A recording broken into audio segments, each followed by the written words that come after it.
Hi, everybody. Welcome back. Another edition of Comic Art Live, the fall edition. I hope you've all been having a great time watching these amazing panels with incredible artists. This conversation, no exception. John Suntress here from the Word Balloon podcast. Always happy when Bill Cox asks me to come in and help out on these things. And really happy to have two great guys, two of my favorites, two of your favorites as well, doing an incredible project together for the first time.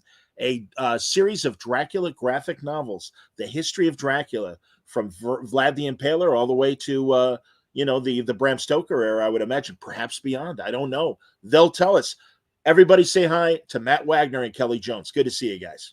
Hey, Glad to be here. Thanks for having us. Nice to talk to you, John.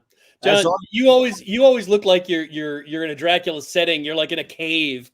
Yes, that's the vibe I'm going for. I like it's like a floating head. It's scary. It's kind of true. Absolutely, man. You know, I'm good for that Orson Welles. Yes. That 70s anthology show he hosted. Yeah. Lighting up the cigars, drinking the brandy and everything. Yeah. So 5 days left on this first campaign for volume 1. Plenty of time to jump in, everybody, but congratulations so far. Yeah, well. We're very happy with it. You know, we were just talking a little bit earlier about how Kelly and I have been working on this for over a year and a half now. Because we did the whole thing on spec, just out of the sheer love of the material and the fact that we were just very confident of it. But at the same time, we had to sit on it. Like, we couldn't tell anybody about it except for a very chosen few friends, but it was just killing us to not be able to show this off. And finally the doors burst open and we were able to move ahead here with the campaign. And like I said, it's been going great. Yeah.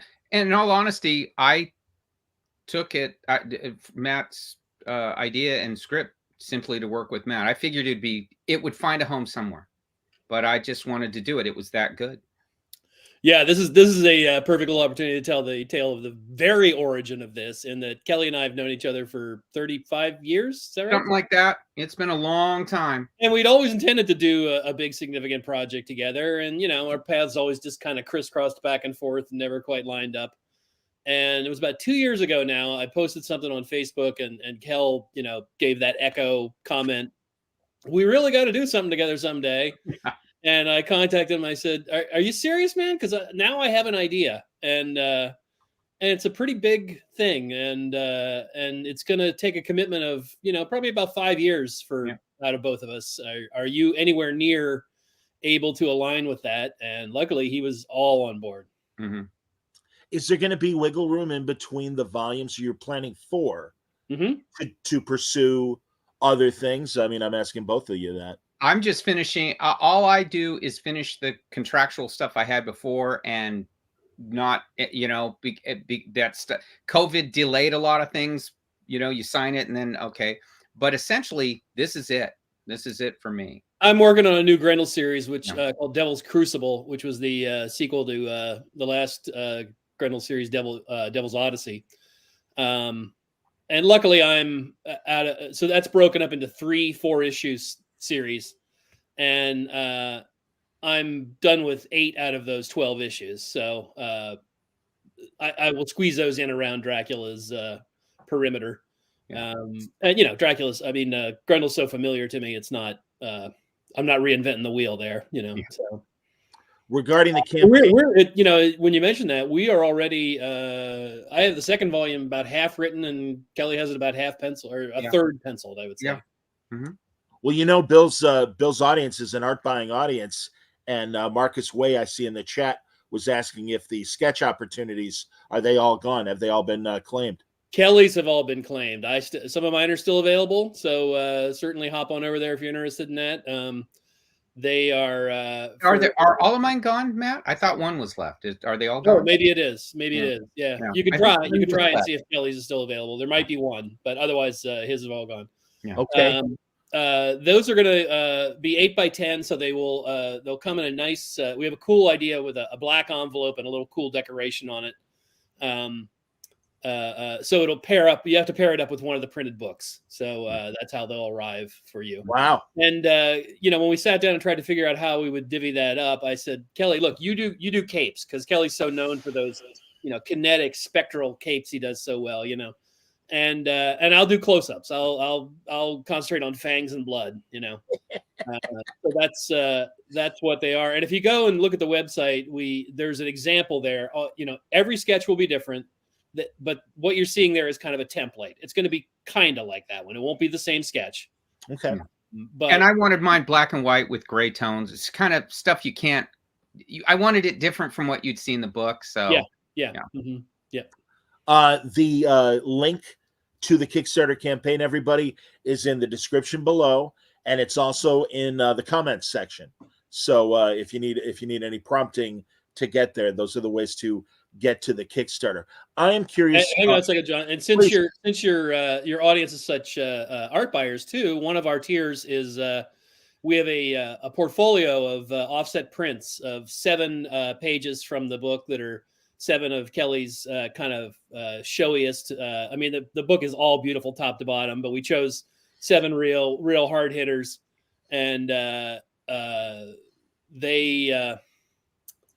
they come with there's a caption at the bottom of each page that is plucked from my script for that page. The page is just bare art. There's no word balloons or anything on it, but it has a descriptive line at the bottom based upon my script for that page.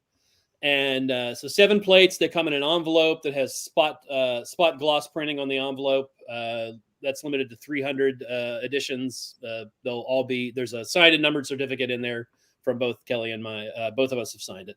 So classic, man. Great throwback to portfolio. Yeah, to the days when the sort of comics that we loved growing up and that we wanted to recreate. Those days of when the guys from the studio, Barry Windsor Smith and Mike Kaluta and Bernie Wrightson were all doing, and Jeff Jones were all doing folios that you could buy.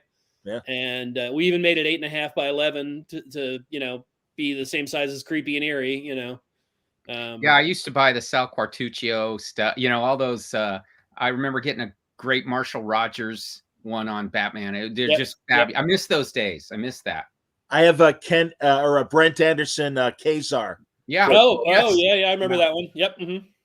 So yeah, I could see that. And I remember Bendis telling me Mike Gustafson had him for the Justice Machine, his independent comic back in the day. Yeah. So there you go. Oh, Avi B says sketches all gone. Okay. They're in the chat. Okay. So mine are all gone too. I know Kelley's are probably gone. I don't know. Okay. Yeah. I haven't looked on the site today, so could certainly have had a rush. Yep. Yeah. Without spoiling, guys, I'm interested because really what I've appreciated about a lot of the interpretations of Dracula over the years is they've imprinted different eras on him. And I wonder, again, without spoiling, when we go from Vlad the Impaler to at least the Bram Stoker era, are we going to see Dracula evolve and try to emulate the time, like, let's say the 1600s or the 7 or 1800s, prior to the Stoker book? You know what I'm saying? Well, okay. Very crucially, let me point out to all the listeners, viewers, what we're doing here is definitely not another adaptation of the original novel into comic book form. There are a ton of those already. We're doing everything around that.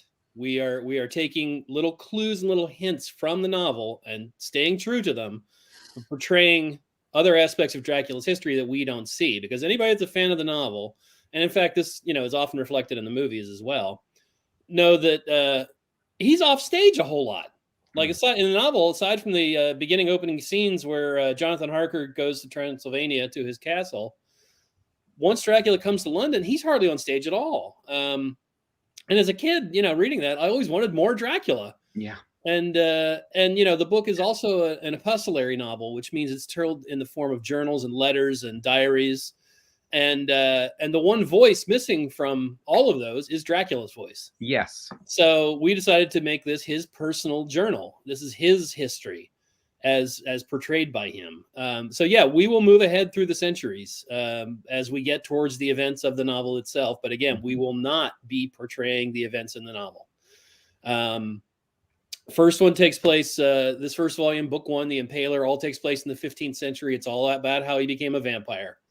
And I was just determined that there had to be some extraordinary way he became a vampire. You know, if he's the most, you know, I argue he's probably the most famous literary character of all time.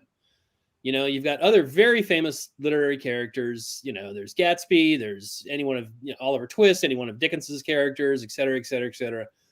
None of them are just as infiltrated into the worldwide consciousness as Dracula.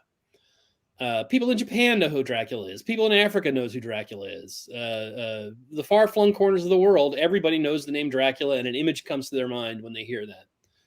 And so I was struck with the attitude of like, all right, it can't just be that he gets bitten by another vampire. That's too ordinary. I have to come up with some extraordinary method that he becomes a vampire, and it is. And the springboard I used for this storyline is, again, a small detail that's in the book. When Van Helsing is outlining to the band of heroes, the British heroes, details about Dracula's history and about vampires in general. One of the things he mentions is that presumably when he was still alive, Dracula attended something called the Scholomance, which is an ancient Romanian legend about a seminary for the dark arts held way up in the mountains on the shores of something called Lake Hermannstadt, which is a fictional lake, that is hosted by Satan himself. And every 7 years, the tenure for the school is 7 years, and every 7 years, Satan takes on 10 students, and he keeps one of them. And so that, I just thought that line is actually in the book twice. It's mentioned twice. And I was like, why, in the entire history of Dracula interpretations, why have I never seen anything done with that? Why has that never been expanded upon? So we did. I'm envisioning some interesting faculty-student mixers at School for Disciples. That's excellent, man. No, I'm really excited. Kel, you've been showing a lot of great images on social media from the book, and they look great. I know you will take my comparison as a compliment, but it very much it echoes Bernie's Frankenstein. Sure. I will say the thing that I'm trying to emulate is before you even get to color, it should be satisfying. And the guys that all inspired me, obviously Bernie, but all the guys from that period could finish in black and white, and you can look at their stuff and it's just remarkable. They would think in black and white, and then the color was almost secondary to them in a lot of ways. And you set up for color when you do that much ink. You're setting up for color. For me, the sneaky trick is good composition. So everyone's looking at what you want, and then the colorist sees it and he focuses that way, and no one knows the trick is going on. And that comes from those guys that inspired me, Corbin, and I can go on and on and on. I won't, everyone here knows everybody who I'm talking about. They're all referencing off Kelley there. That sets us up to talk about our colorist. Yes. Because we're lucky enough to have Jose Villarrubia coloring this for us. And, I've said this in other interviews that my approach to Kelley's work was always that it needed to be brightly colored, not dark and moody. He already gets the darkness, the shadows, the mood, all in that black and white work that he's talking about. It's already there. And you need bright colors to make those shadows kind of pulsate, And so when we approached Jose, it was mainly due to the restoration work Jose's been doing recently for the Bernie's Swamp Thing at DC. And also the restoration work he'd been doing on, Kelley mentioned Corbin, on the Richard Corbin Library for Dark Horse.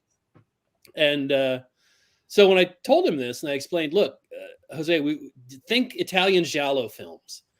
Specifically, I pointed to Suspiria by Dario Argento and Black Sabbath by Mario Bava, particularly that one. And anybody that's seen those movies knows they are lit up like a pinball machine. There's neon colors everywhere you look, and it's spooky as hell. Yeah. And so that was the approach we took, because we didn't want it to be, all grays, which is what people think of. My co-writer on Sandman Mystery Theater, Steve Siegel, was in town recently and stopped by here for lunch. I took him downstairs and said, "Hey man, I want to show you what I'm working on here, this secret project. It's me and Kelly Jones doing Dracula." And Steve told me later he thought, Dracula? Seen that. And then I showed it to him, and he was like, "Oh, no, I haven't."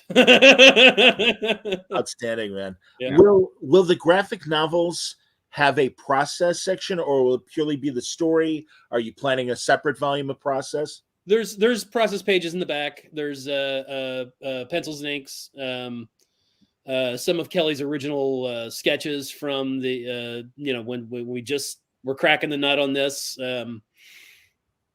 Yeah, some process. We also are getting a lot of requests for an artist edition. Speaking of Kelly's beautiful black and white art, and we're definitely, we have that in our mind for sure. We're definitely going to attempt to make that happen. Have either of you had the artist edition treatment? Kelly has with Graffiti did his Batman. Red Ring. I've had Graffiti did Batman, and they did Dead Man. Oh, they did Dead Man too? I don't wow, there you go. Yeah. Oh, okay. Well, I had all the art. So okay. Okay. That makes it easy. Yeah, it makes it easy. King Sport Cal, Matt says, thank you for Grendel. It awed me as a child and still continues to do so to this day. Oh, well, that's a good segue too, because at the very end of this month, I have a new big Grendel book coming out, which is my retelling of the original Hunter Rose story arc, Devil by the Deed. For the 40th anniversary, which was just last year, I was looking to do something special to honor that. And when I went back and looked at Devil by the Deed, even I was surprised to learn it's only 37 pages long. Yeah. For the sort of legacy that had launched, literally decades of material and dozens of characters and thousands of pages of story. That seemed kind of shockingly brief. So I approached Dark Horse and said, look, let me do what I want to call the Master's Edition of Devil by the Deed. And so I completely redrew it from top to bottom. Wow. It's still told in the same fashion as if you're reading with blocks of text, as if you're reading Christine Sparr's book about Hunter Rose. But it's 121 pages now of all brand new art, all colored in the black, white, and red palette that has since kind of become Hunter Rose's motif by my son, Brennan Wagner. And that ships to stores on the 22nd of this month. It looks phenomenal. We are super proud of it. There's a standard edition and a limited sign and numbered edition as well. Kel, traditionally, DC usually keeps you busy this time of year with Halloween and the like. They do. And so what did they have you doing this year? I had done, of all things, a Joker as Dracula short story in Harley and Poison Ivy, and they published I'd done about 10 years ago a fill-in for Batman, and it just got editorial changes, story change, whatever. And there was a Batman story by you in the drawer? Yeah. Damn. Yeah. Wow. So they had asked for a reprint of a series I did in the, 08. Around 08, I did one called Gotham After Midnight. So they're doing a deluxe edition of that. And they said, do you have anything like extra stuff or whatever? And I said, well, I have odds and ends. I had these end papers I had done that was going to go into the original reprint. But, that whole thing, again, people leave, art directors come, that whole thing. And I said, but I do have, it's a horror story. It's a one-shot horror story. And with Batman, and they completely forgot about it. So I sent them, I had the scans of it still on my computer, and I sent it to them, and they came right back and said, we're going to publish this. Who wrote that one, Cal? Oh, I can't remember. Wow. I can't remember. So anyway, they said, we want to put that in the Gotham After Midnight. And they wanted to run it colored and black and fully colored and then fully black and white. Oh, yeah. So it's a big book because the Gotham After Midnight's like 12 issues. So so they did that. And then Ben Mears, who's doing Brave and the Bold, said, well, that's only for the people in there. I'm going to run it in Brave and the Bold too. So he ran it in issue 5 of Brave and the Bold.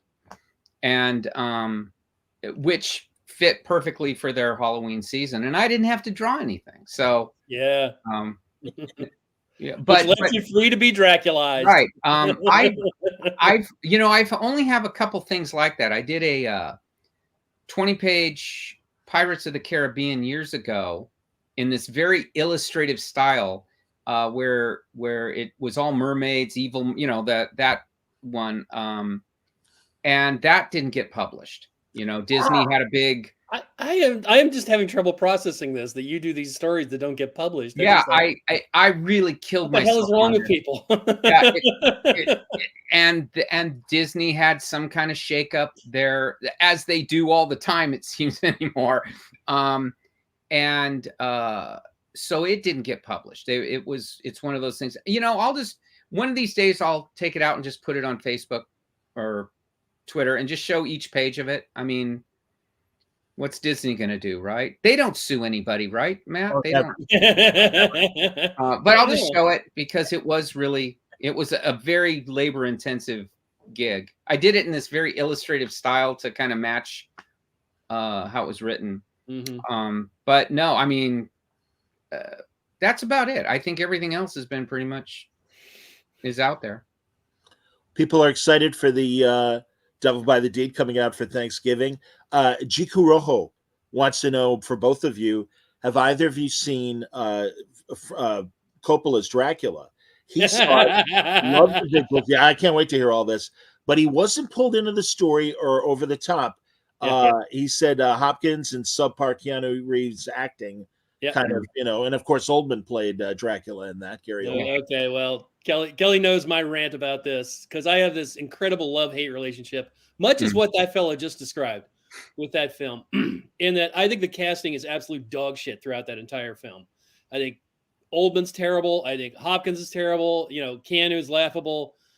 Winona's terrible. They're all terrible.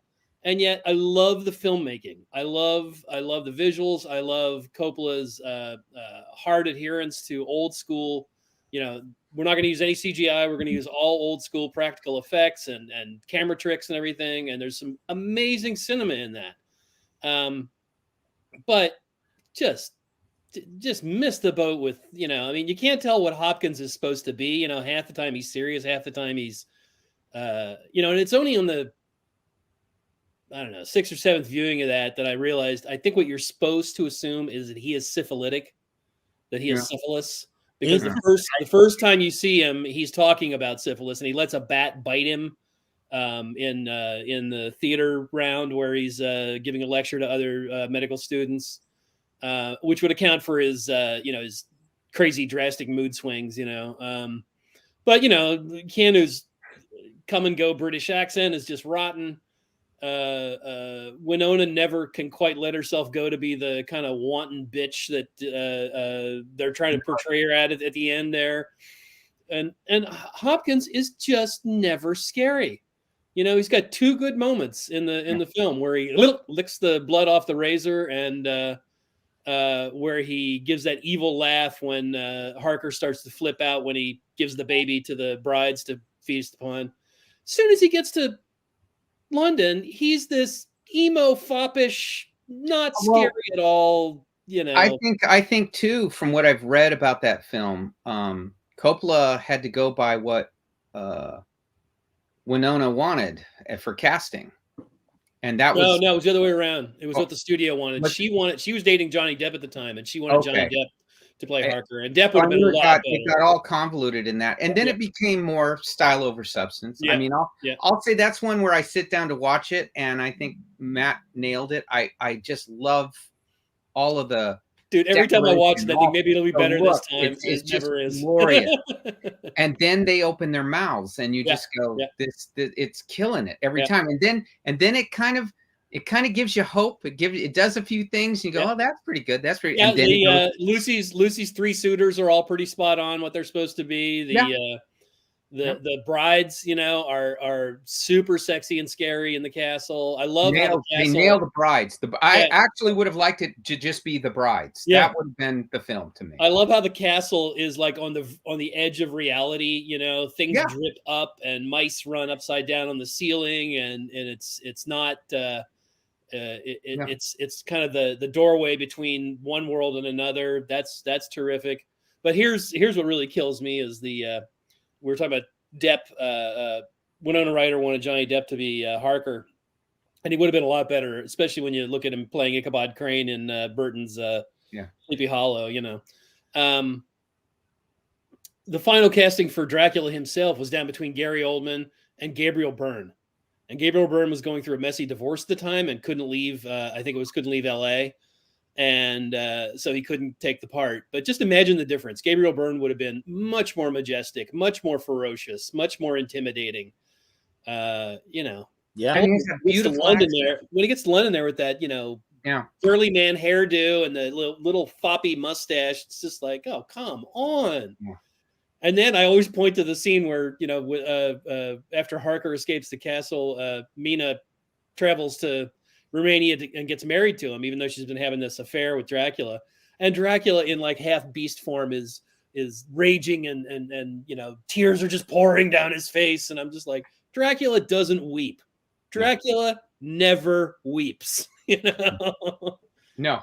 So, as you can tell, love-hate relationship with that movie for me. No, that is. And in fact, Kelly and I, we recently did a podcast on our top 5 favorite Dracula movies of all time.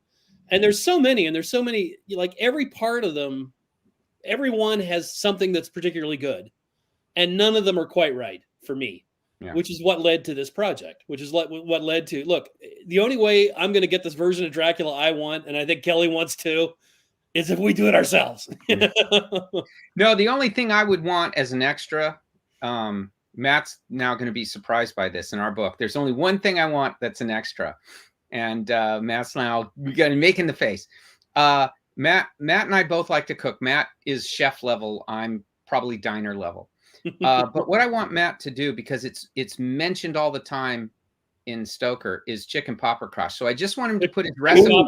Yep. Yeah, he needs to just put the recipe from that time, because Harker's eating it all the time, and he says he loves it. But when he's finally finished with his trip, he's never going to eat it again, because that's all he's getting. Yeah. So Mina says she can't tolerate garlic, which makes her not the girl for me. Yeah.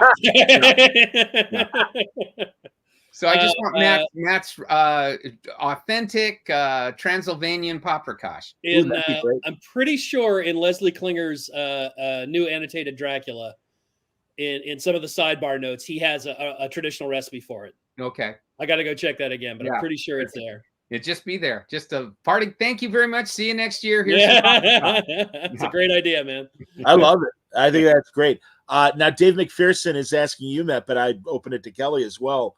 What your guys' take is on Werner Herzog's Nosferatu. Was that the Kinski one? Was that Klaus Kinski? Or that's one with Kinski. Yeah. I love it. From the early 80s. Yeah.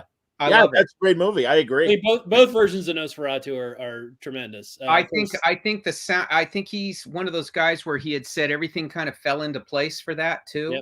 Yep. He was over at his friend's house, who was Popelwall, the famous German music. And so the theme you hear, which is just chilling and wonderful, was his friend saying, "Oh, I just broke up with this girl. Listen to this." And he says, that's not a breakup. That's for my Dracula movie. Yeah. And so he took it from him, and he says, okay, fine. There's just so many happy accidents in that he actually went and walked filmed in the area that Stoker's talking about. Is great.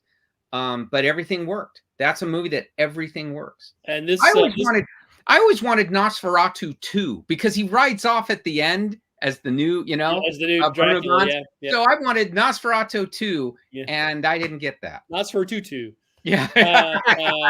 This bears mentioning that filmmaker Robert Eggers, who of course very famous for The Witch and The Lighthouse and The Northman. If anybody has not seen The Northman, wow, I love it. It is like a living piece of metal come to life. Yes, I love it. He has just wrapped production on his remake of Nosferatu. And boy, if anybody can pull it off, I think that guy can. So I'm just on pins and needles to see that. Me too. Was the Willem Dafoe movie with Shadow the Vampire. That's the a lot of fun. Yeah, there's a lot of good performances in that. Oh my God, John Malkovich as F.W. Murnau is tremendous. And all the details feel very, very right. In regards to Shrek when he's just kind of making those moves. Well, I like that he's eating the crew. He's eating the crew. Yeah. Yeah. Eddie Izzard is really great in it. No, they're expendable, right? Yeah, you can always get more people to lighten film. Yeah. No, that's excellent, man. Rob agrees that Northman was amazing. The scene he in the barrow was insane. Yep. Very cool. Oh my God, you guys are killing me. Well, the end, you have these two naked Vikings fighting to the death on the precipice of hell. Yeah. I mean, it doesn't get, you need a metal album just shrieking in the background while you're watching that one. Yeah, Molly Hatchet needed that back in the 80s for one of their album covers. I hear you. Now, Kel, you're surrounded by great iconography. And it's funny because there's the contrast between the Frankenstein monster and Dracula, because, and it's funny, we mentioned the Coppola Dracula movie. And I forget who directed the De Niro Frankenstein. Kenneth Branagh. Yeah, Branagh. Oh, Branagh, of course. Yeah. Now, it's awful too. Yeah, and I'll be honest, man, because most of the time with the Frankenstein monster, they'll try to make it their own. They'll deviate from that Glenn Strange or Boris Karloff kind of iconography. But I think you need that for the Frankenstein monster, that basic look that's behind Kel. Whereas Dracula, it really can be very interpretive and be a bunch of other things. The problem is that's intellectual property for Universal. Yeah, that look. Oh, I know. You can't duplicate that look. Yeah, sure. Well, but there's been really good there was a really good one that, of all people, I want to say Hallmark or somebody did it, but it was a TV movie with Alec Newman. Alec Newman was in it, and that's not the one I'm thinking of. Then I don't know. Yeah, Alec Newman did it, and it was in 2003, 2004, and it was a miniseries, and it was quite good. William Hurt was in it. I don't know that. I'll have to look that up. Luke Goss was the monster, and it was quite well done. To me, they nailed it, and it looked like Wrightson's interpretation. The monster was excellent, and he was. And isn't Guillermo del Toro doing Frankenstein? I believe so. I think that's moved into production. Has it got to that point? I know he's always wanted to. I didn't know where it was at. Yeah. That sounds cool. That would be amazing.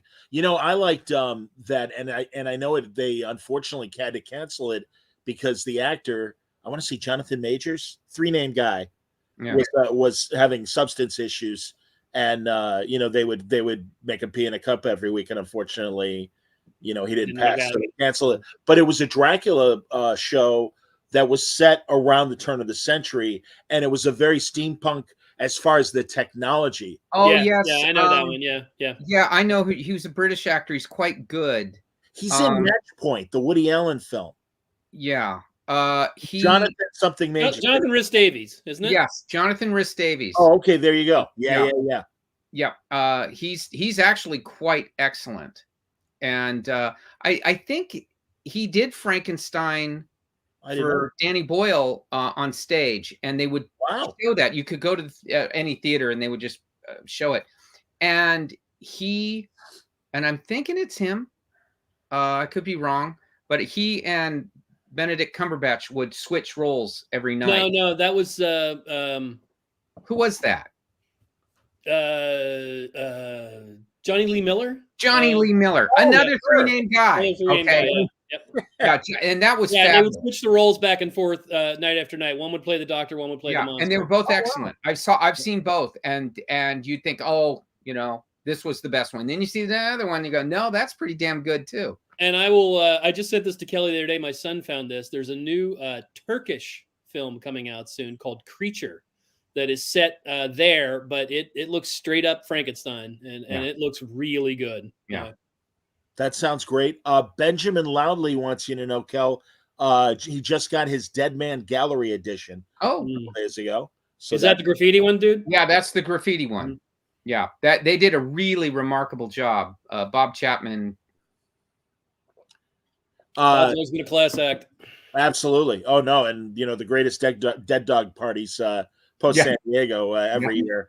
Mark is right. It's Jonathan Rhys Meyers is who did that NBC Dracula. Yeah. So God, I just remember that one scene didn't even involve Dracula, where everyone's holding like a light bulb in their hand and they're all illuminated. Yeah. And it's just again this great like kind of steampunk technology. Yeah. I had a lot of hope for that show, unfortunately. Yeah. David McPherson says one of my favorite Dracula movies was with Madden, was Guy Madden's ballet film Dracula. And I have never seen that one. Yeah, that's a very well thought of film. Yeah. Mm-hmm. Yeah. That's cool. Of course, Frank Langella back in '79, both the stage. There's a lot of good stuff in the Langella film. And unfortunately, he's got that '80s blow dried coif, which kind of like takes you out of the moment. Believe me. I hear you, man. But his portrayal is pretty good, even though that's based more on the stage play than it is on the novel. Yeah. Okay.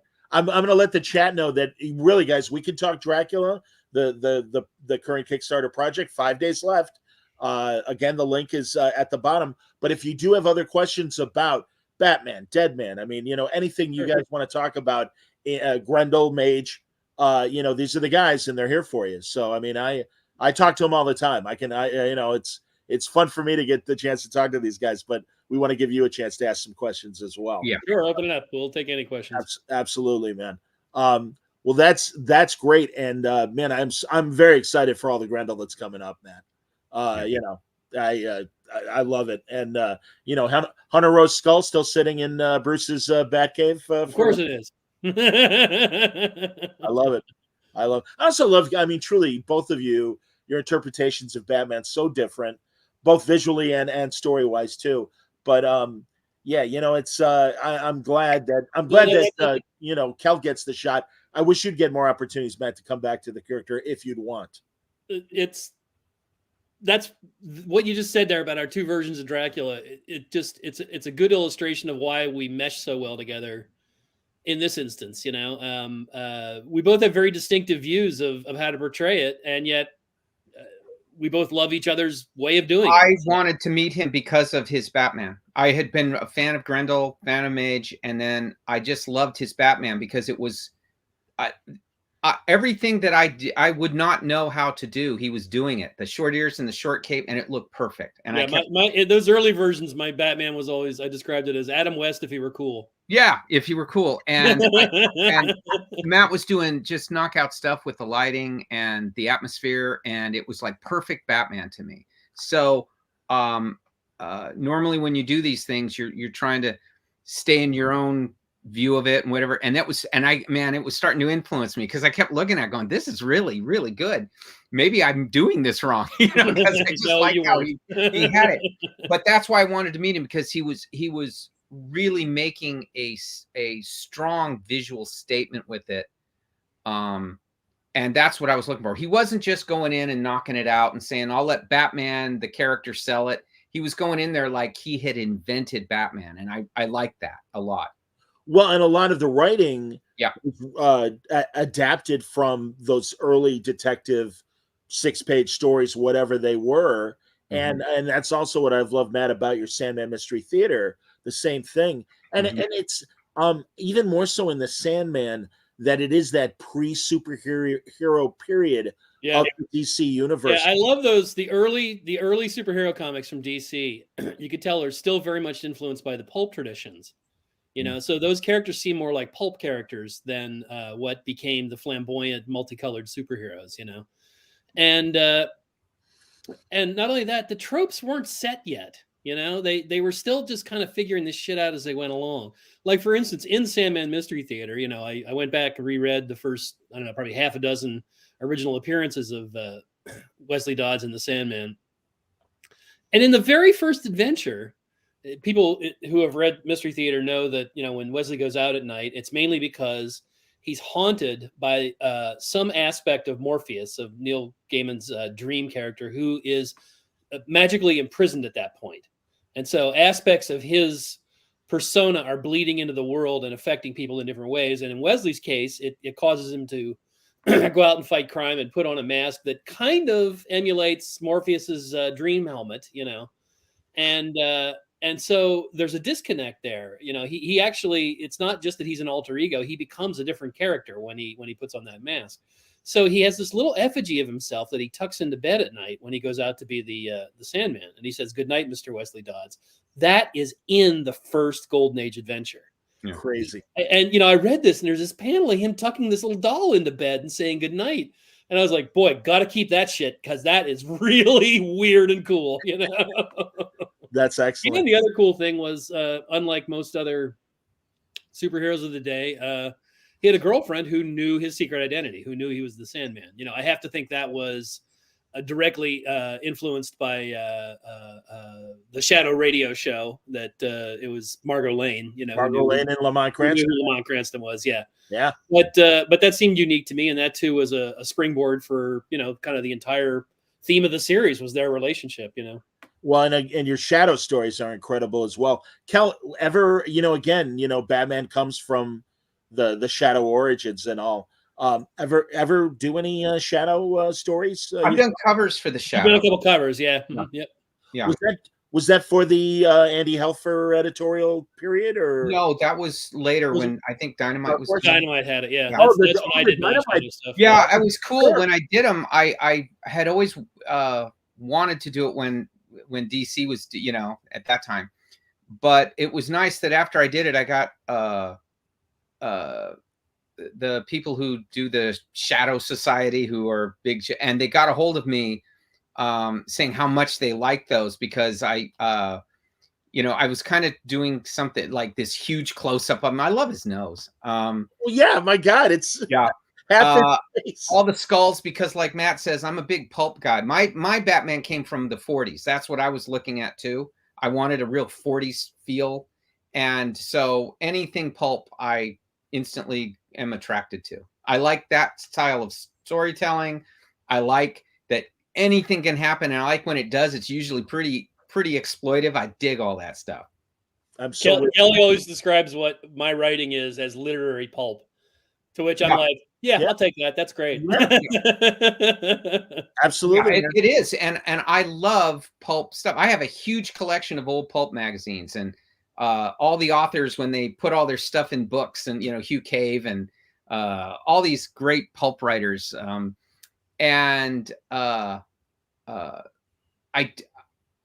I find it so exciting, even now when I'm reading them, because they're just page turners. And I know it was to do anything to get your buck there. It's carnival hawking type of book writing, you know, story writing. These guys are just saying, come here, you're going to see this, you're going to see that, you know, and you do. It's just wonderful. Penny a word.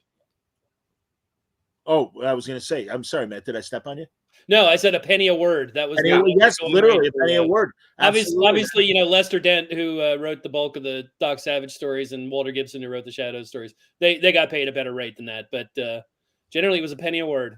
Yep. No, and all those great pulp covers, those beautifully painted. Yeah, they're beautiful. Yep. Yeah. You know, there was a really nice oversized book of pulp art that came out just last year. What it's called, but it's one of the nicest ones I've ever seen. There've been other collections over the years, but this one, the reproductions are stellar. Yeah. HR says Ed Cartier's Shadow. Sure.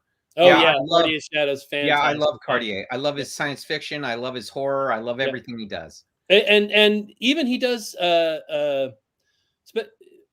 especially this creeps into his science fiction stuff, and he's done some fantasy stuff too. There's a certain cartoony goofishness to it sometimes, you know. There's a great by Groff Conklin, the editor, famous editor, and in the late 40s or something, he did best science fiction years, best something like it was one of these. But in it, I didn't know it. I bought this thing. I think it's great. They have all these Ed Cartier designs in color, like inked and colored, and they're all his aliens and all his heroes and all this.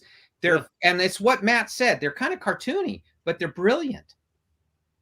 I'm with you, man. No, I was really happy that, and I don't think he does it anymore. When Anthony Tolan was representing a bunch of those great Doc Savages and Shadows and stuff. I think he finished the Shadow and might have finished Doc Savage as well. Well, that could be right. That could be why as well. Yeah. But he did other ones. He did like the Black Bat, and I think the Phantom Detective, and One thing I will say is when you read some of those other, like the Black Bat, etc., there's a reason that Lester Dent and Walter Gibson were kind of the top of their field. They were really kind of the best writers, along with Burroughs, Well, I always like Seabury Quinn's Jules de Grandin, because those go off the rails all the time, and they're just nuts, but they're so fun. Every time I read one, I go, this is excellent. I can see why it was a popular character, and he was always on the cover of stuff, because you never knew what you'd get with Seabury Quinn, And he was I think he edited a magazine on buying coffins or mortuary stuff or something. That was his day job. And at night he wrote this whacked stuff. And I thought, man, he's perfect for comics. That's awesome. And much like what you guys are doing with Dracula, I think that a lot of modern people can take the bones of a lot of great pulp stories and heroes and really, literally, I'm not saying get rid of the original material, but rather than those white savior tropes or, the natives really don't know what they're doing and are really portrayed in very unfashionable ways. A good friend of mine, Ron V, a wonderful DC writer currently, did that with his book. And I think I might have mentioned it to you guys in our previous conversation. Yeah. These Savage Shores, where an Elizabethan vampire goes to India thinking, all right, I'm going to clean up here, and is in for a rude awakening. Yeah. But even like one of my favorite pulp characters is Robert Howard's Sailor Costigan. Yeah. He's a merchant marine boxer. I'm a big boxing fan, and he's going from port to port fighting, the toughest guy in whatever port the ship landed in and stuff. And it's like there's a real opportunity there to tell modern stories. The world was a much bigger place then, and it was so far away, and so pulps fulfilled that thing. That sense of adventure, yeah, it was, and they really, because when you read it. A lot of these things, you find that, yes, there's some that, like Matt said, you can see why the cream rose to the top, but you'll find things that are just wonderful that you didn't. There's a great vampire story called Morgenstrom, and it's by Hugh Cave, and it is so original in its depiction of vampires that it's way spookier than anything else at the time. Way spookier, and it's modern, the modern interpretation of them, where they move really quick and all that stuff. He was doing that in 1931 or something. How fast they moved. Kel turned me onto that story. I had never. Yeah, it's terrific, and it always stuck with me that it was better than just this guy writing for a 25-cent pulp. During Depression era, it was like, man, somebody put some thought into this. But there's a number of these really cool little stories you'll come across, and that could be expanded, like you just said. You could do this.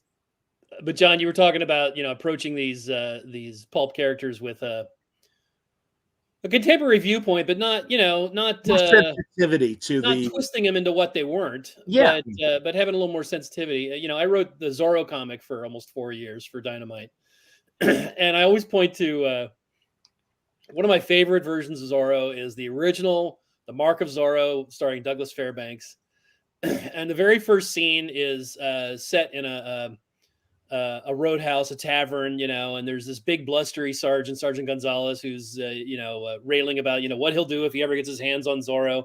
Yeah. And then Zorro kind of sneaks in the back, and, he comes in with his, his cape like this. Very Dracula. Batman stole it off him. And when he goes like this, and he's huffing on a cigarette. He's like rakishly huffing. I mean, hardcore on a cigarette, just puff, puff, puff, puff, puff, And of course, you're not going to do that today. But, mentioning Zorro, Matt, I stumbled on YouTube on that early 70s Alain Delon. Yeah. With the goofy theme song. Yeah, here's to being free. Here's to being free. It's like mariachi theme song. But it's like a sequel to the original Zorro because it's another story. And I remember watching that on CBS movie night of the week 40 years ago, 50 years ago, whatever. But yeah, I was surprised. And it's like, oh my God, this is hilarious. It was really long sword fight at the end in a good way. Yep. Really, really elaborate sword fight. Cal, I assume this is either Bill or Kazra that we're asking, is there any chance that you are an admirer of Francisco Goya's art. Yes, I love it. Yes, I do. That it's he's one of the guys who can get a nightmare on canvas. Yep. That sounds great. Yeah. Well, we're winding down, everybody. So as we are, I will remind you again that there's 5 days left in the Kickstarter campaign, and you can see it in the chat, and you can also see it in the description below. But yeah, if you haven't taken advantage of this, it's going to be 4 volumes. This is volume 1, and we're going right to the beginning with when Vlad the Impaler became a vampire. And it's going to be great. These guys really get it. I'm sure you've seen on Instagram and Facebook the versions of Kelley's art that he's put out there, the various panels. And these are 2 guys. You can tell from the conversation how serious they are about doing Dracula the attention and respect. The right way. Yeah. So that's great. Josh Flanders says, Matt, he's looking forward to seeing you at OAX. Let's see. Mike Weingart says, hi, Kelley. Finally got here. Haven't seen you since Shortbox Convention. I would tell anyone, go. Then when they do one of those, go. They're pure comics. They're just undiluted, pure old Where's comics. that at, Kel? That was in Santa Clara. So in a beautiful venue at the Hyatt there. And man, you go in there. The best thing about it is when they open the doors, after they got everybody was set up and they open the doors and you go in there, you just this waft of old comic smell. And it was like all the vendors are there, and it's just, few artists and stuff like that, but it was all the good stuff. It was really tough for me not to get up and wander around and just go look at this stuff, because I came out of there buying a lot of crap. So, but it was great. I highly recommend Shortbox. Perfume of the imagination. Oh, it was wonderful. That sounds great, man. Yeah. Well, guys, thank you so much. Matt, looking forward to the new Grendel product coming around Thanksgiving. 22nd of November. There you go. And Kel, keep it up, man. You're killing it. Thank you. Very happy that there is the artist editions of Dead Man and Red Rain and the like and everything. And that's great to see. So thanks, guys. As always, wonderful conversation. I appreciate it. Again, 5 more days for the Kickstarter. Everybody go check it out. We still got lots of stuff you can pick up. And I'll be talking here at the festival tomorrow with Howard Chaykin. Oh, good. Yeah, great. Always good to talk to Howard. He just finished a crowdfunding project of his own. So indeed. Cool. We'll be discussing that. Plus, he's got a great seminar he's doing with Mark Wade at UCLA next Saturday. Oh. So we'll talk about that and more. But there's still more great programming today on Comics Art Live. So stay tuned until the next panel. Everybody take care. Thanks a lot for watching, everybody. Thanks for having us. Thanks for having us. Thank you.